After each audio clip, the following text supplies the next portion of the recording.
What's up, everybody? Welcome back to the latest episode of Games Up Podcast. Welcome back again to another episode of our EGX 2016 Indie Interviews. This week we are joined by two games where player control is a vital part of the overall experience, but both in very different ways. So I'm not going to talk for too much longer. In fact, I'm just going to let the games talk for themselves. Let's start with a game called Forts. We're still here on the show floor of EGX 2016, and I have been joined by... Tim. And you are Tim from? Earthwork Games. Earthwork Games, and they are here to tell us about Forts. So Tim, on you go. So Forts is a physics-based action RTS where players can build up a fort, add guns, and then unleash hell on their opponent.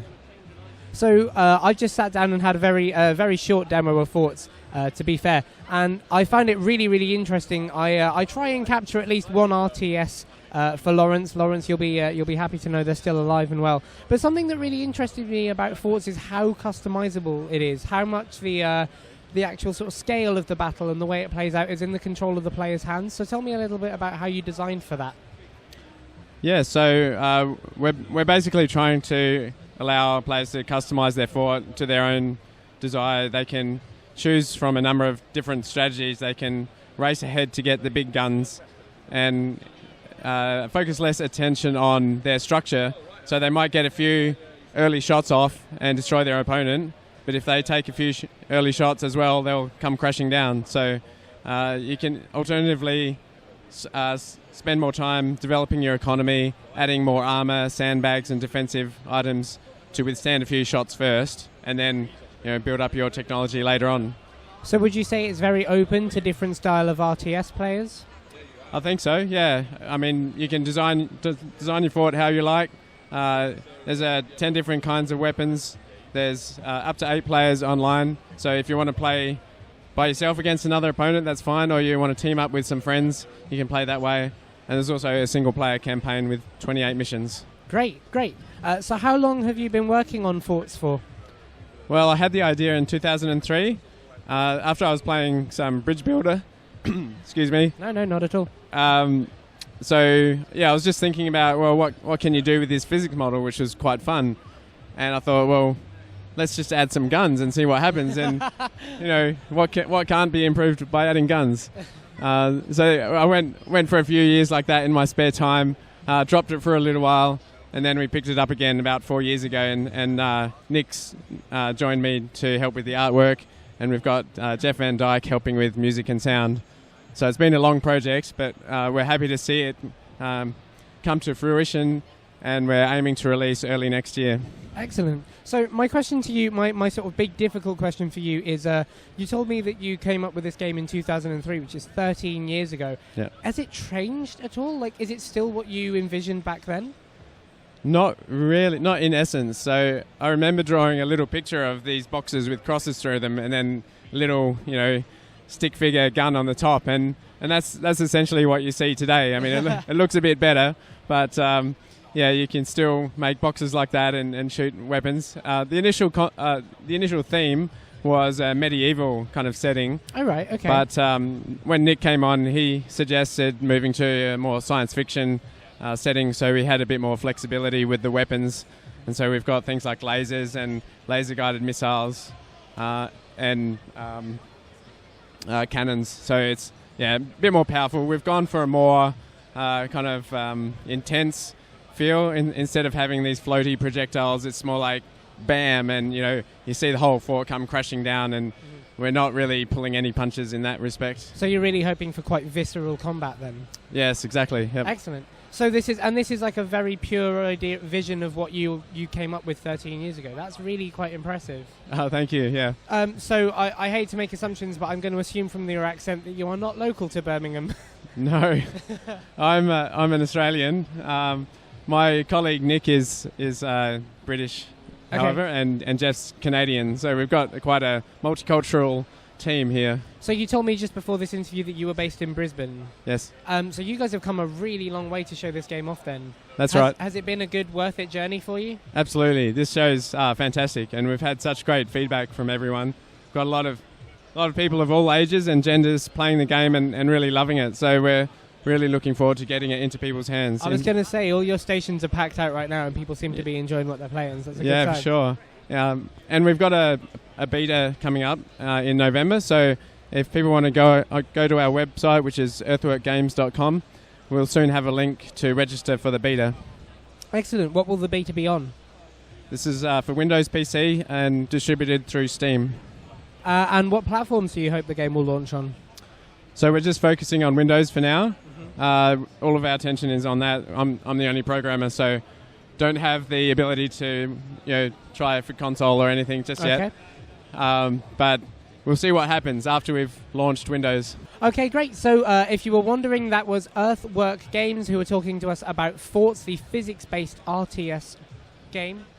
And you can find them at Facebook Earthwork Games or at Earthwork Games on Twitter. Thank you very much for joining us. My pleasure. Thank you. Good luck with the game going forward. Thank you. Cheers. That, ladies and gentlemen, was Forts. Don't worry, Lawrence. RTSs were alive and well on the show floor of EGX 2016. In fact, I saw more there this year than I think I've seen for the last few years, so that may well be a good sign if you're a fan of that genre. But we shall move on now from Forts to the next game, and this one is fascinating, because it's not just a game. In fact, it's an entire tool set for people who don't just like to play a game, but like to build on and mod it as well. We are still here on the show floor of EGX 2016, still in the indie section, and we're talking to Graham Stewart of Radiation Burn, is that correct? That is correct. Excellent, and you are here to talk about the Krucer Parallax. So tell us what the Krucer Parallax is. The Krucer Parallax, on the face of it, is a starfighter game where you don't control one ship, you control 5. You control the squad, you control its formations, and you control its setup. So you could have different ships inside your squad, and you have to tackle various missions from either side of the campaign. Okay, and the two sides of the campaign are? Well, there's the KTC and the GDU. Both of them think they're the good guys. They just have a difference of opinion, and they don't like the other side. Okay, so you told me something interesting just before we started this interview, that you're not just developing this as a game on its own. Do you want to tell me a little bit more absolutely. about that? One of the major features of this game is that it is a tool set for other people to make games. Okay. Spaceship games particularly. So in the long run, my ideal is that we will make a whole load of tools available, lots of people will make different interesting things, and someone might make me a Battlestar Galactica mod. Excellent, excellent. So where did the idea to come up then, not to just make the game and come up with the story and the intricacies of it, but where did the idea come from to make it a tool set as well? Well, the idea for that was, in our company, we quite often help out students and recent graduates do something on a game and get something in a portfolio. For the graduates, it's usually the bigger project, which was our last project. For the students at college, there was a lot of art students, but they had no way to do something in-game. So I developed a system that basically let them put a piece of art in the game and see it in a game scenario and use it, which was spaceships, because that's what they were into. Excellent. So it was kind of inspired by an educational background. Yeah. It was basically giving something where they could experience the process of making an art asset and putting it into a game. That's great, that's great. So then, did the idea come to build the story on top of this, or the story below this? What came before the other? For me, I'm a mechanics person. Mechanics are my thing, so mechanics always come first, and then the universe is built around that. Some things are calculated, a lot of things are decided initially with dice rolls. Okay, fair enough. So how long have you been developing the game for? Only a month. Only a month? Yes. So it's very young in its very, development. Very rapid prototype. Getting Okay. everything working, so everything's modular still, and we're building on that. We started building the toolset first, and then we built some very quick things to put into that toolset to go on top to make this level.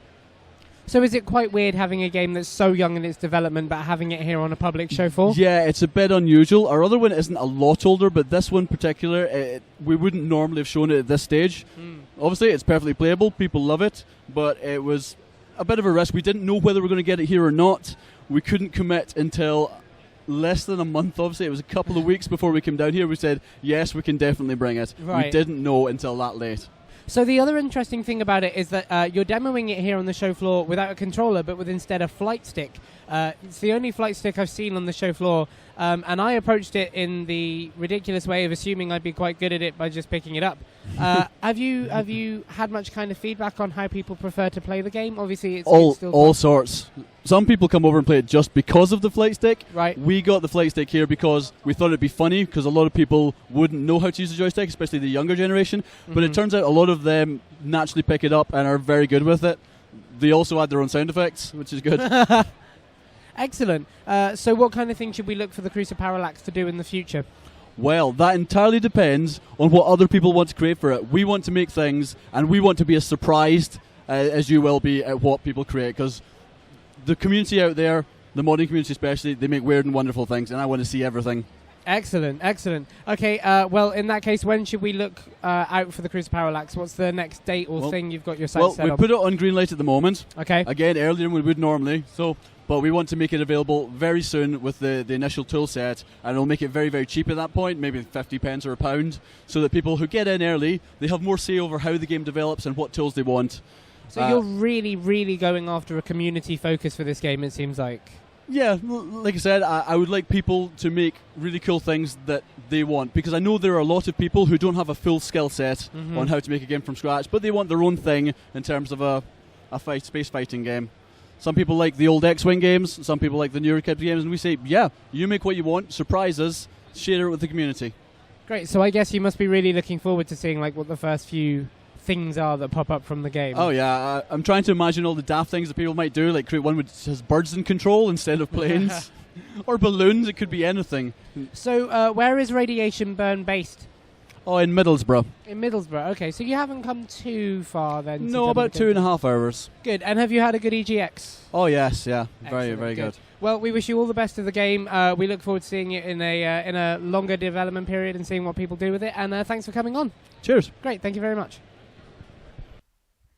Ladies and gentlemen, that wraps up this episode of our EGX Indie Interviews from 2016. But fear not, we have another episode for you next week. But next week, we're going to change the format a little bit. Things are going to be a little bit different, but in a good way. We hope to see you there. If you like what you heard here, please feel free to drop us a like. We really appreciate it. It helps us know that you like what we're doing, and it keeps us going. If you really, really liked it, please feel free to subscribe. That way you won't miss any of the episodes that we put out, whether it's from EGX or anything in the future. And if you really, really, really like it, we've got social media pages, the links for which are down in the description, where you can come and talk to us about games, see the things we share, catch our other episodes, whatever you would like to do. Thanks a bunch. See you next week. And until then, the game's up.